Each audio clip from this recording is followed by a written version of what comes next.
नमस्कार दोस्तों, मैं हूं राहुल कुमार। आपका स्वागत है हमारे चैनल ज्ञान गुरु डिजिटल में। और आज का वीडियो बहुत ही इंटरेस्टिंग होने वाला है। ये कहानी एक ऐसे बिजनेसमैन की है जो एक ऐसा मजाक करके उसने $1 मिलियन कंपनी को बर्बाद करके रख दिया। जी हाँ दोस्तों, ये एक ब्रिटिश व्यक्ति हैं जिनका नाम है जेरोल्ड रेतनर। बात 1984 की है, जब इन्होंने एक ज्वेलरी का शॉप स्टार्ट की, ज्वेलरी का बिजनेस स्टार्ट किया, आर्टिफिशियल ज्वेलरी। तो आर्टिफिशियल ज्वेलरी जो बनाई इन्होंने वो मतलब सेल करना स्टार्ट किया तो वो इतनी सस्ती थी कि उसे आम आदमी अफोर्ड कर सके। और आप जानते हैं किसी भी देश में जो एक बड़ा तबका होता है वो एक आम आदमी ही होता है। जब आम आदमी के पसंद की कोई चीज़ आएगी तो वो ज़्यादा बिकेगी, क्योंकि सभी को अपने फैंस, गर्लफ्रेंड्स या फिर वाइफ वगैरह को गिफ्ट वगैरह देने ये सब चीज़ें जरूरी होती हैं। तो आम आदमी छोटे से ही अपना काम चला देता है, तो महंगे नहीं खरीदता। तो उन्होंने ऐसे किया, तो लोगों ने बहुत पसंद किया। कुछ ही दिनों में धीरे धीरे करके उनकी कंपनी $1 मिलियन कंपनी बन गई। इस सेल का वॉल्यूम जब भी बढ़ेगा और रिपीट कस्टमर जब भी आएगा तो वो बिजनेस आगे जाना ही है।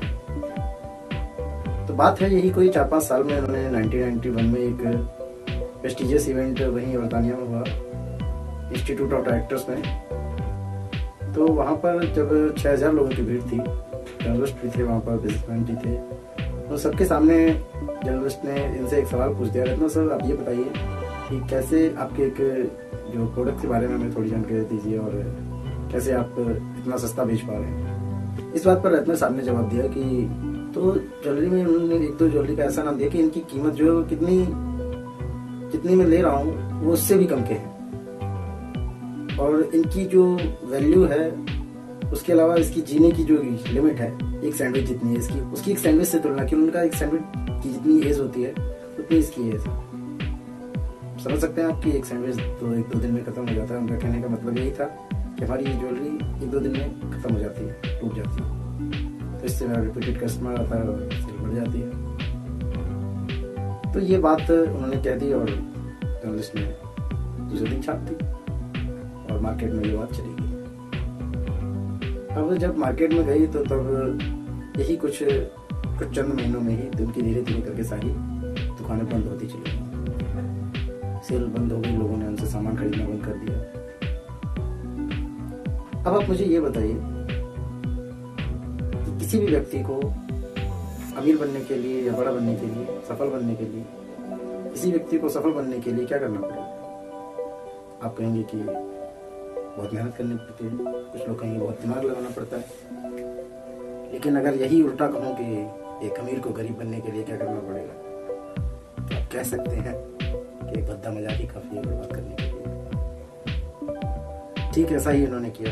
जब कुछ दिनों बाद जनरेशन के पास गए, जब उनका कोलैप्स हो गया पूरा बिजनेस, तो उनसे पूछा गया सवाल कि सर आपने ऐसा क्यों किया? तब उनका जवाब था कि मैंने तो ऐसे ही मजाक में कह दिया था।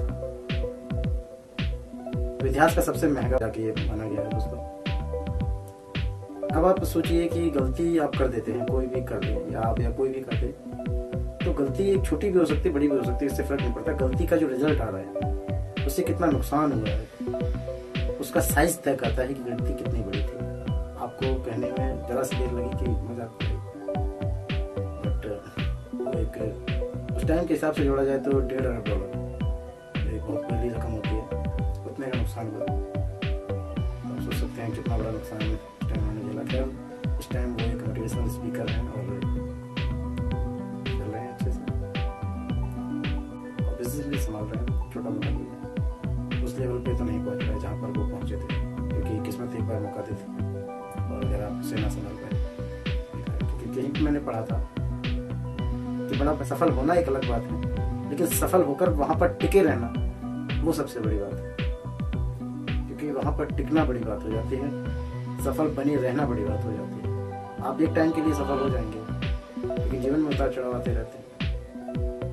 खैर उन्होंने बाउंस बैक किया, मोटिवेशनल ठीक है।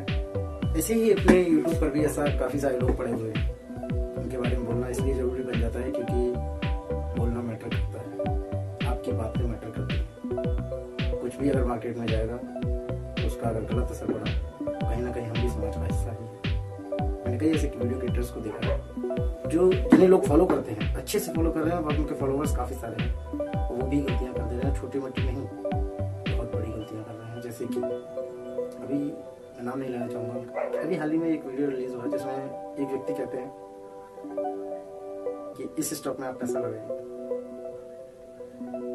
किसी पर्टिकुलर स्टॉक का नाम लेते हैं, और ठीक कुछ दिन बाद एक वीडियो रिलीज करते हैं, अभी इसको 1 भी रुपया मत लगाना, अभी इस स्टॉक पर 1 रुपया भी मत लगाना, इस वीडियो को देखिए। मतलब ये क्या है? जरूरी है कि वो आपका वीडियो दोबारा देखेगा? इस भागदौड़ भरी जिंदगी में किसी के पास भी इतना टाइम नहीं है कि मैं खुद नहीं देख पाता हूँ, और आशा करता हूँ आप लोग भी नहीं देख पाते हैं, और बिजी हैं, लाइफ बिजी शेड्यूल हो चुका है। तो आप समझिए कि जरूरी है वो व्यक्ति ने दूसरा वीडियो आपका देखा होगा, उसने पहला देखा होगा और पैसा धड़ाधड़ लगा रहा होगा। तो इसलिए गलती कभी साइज अपना तय करती नहीं है, गलती का नतीजा जो आता है वो तय करता है कि गलती कितनी बड़ी थी। क्योंकि पब्लिक में कुछ भी चीज बोलना और उससे जो पब्लिक का नुकसान होगा वो आप समझ भी नहीं सकते। मैंने उनके कमेंट्स में जाके देखा तो काफी सारे लोगों ने कमेंट दिए, सर डाउन जा रहा है, मैं बर्बाद हो गया हूँ, काफी सारे ऐसे लोग बोल रहे थे। मुझे दुख हुआ कि कम से कम बड़े क्रिएटर्स ऐसा ना करें। मैं उन्हें सजेशन नहीं दे सकता, मैं अभी इस लेवल पर नहीं हूँ कि उन्हें सजेस्ट कर सकूँ, लेकिन ये अनुरोध जरूर करना चाहूँगा, कुछ भी बताने से पहले एक रिक्वेस्ट करना चाहूँगा, कुछ भी बोलने से पहले प्लीज़ दोस्तों जरूर सोचें एक बार, कहीं ऐसा ना हो आपका भी हाल उनके जैसा हो जाए। एक अच्छी पद, प्रतिष्ठा, सम्मान मिलने के बाद जरा सा मजाक आपको बर्बाद कर दिया।